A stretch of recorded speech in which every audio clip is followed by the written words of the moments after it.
Sige. Ayan, bibidyo ko sa mama. Patingin yung ginawa mo. Ay, Patingin. Open mo yung ano. Gawin mong circle, ganun, no? Bilog. Sige, patingin. Okay na yan, lagyan mo dun. ano ka? Don't touch your, don't do like this. Ano? Oh, wag. Kasi malalagyan ng buhok. Malalagyan ng buhok. Hindi. O, sige. Isan? Malaki. Mabas malaki.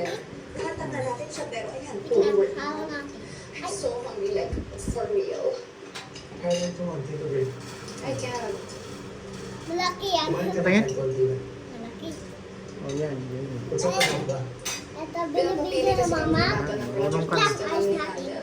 And I want to Sige say na. and continue this project wherein we provide housing for abandoned kids. Well, that's a good idea. Makakatulong ka na maganda pa yun para sa image and branding ng company, di ba? Yes, but the problem is the land we want to acquire is owned by the Layouts. Iba, o yan, okay na yun. Ito ba yun? But talk to your future Dapat builder. ko. Ilang minutes pa yan?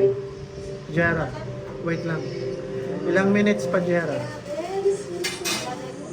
5 minutes, sabihin mo pa ina. 5 minutes.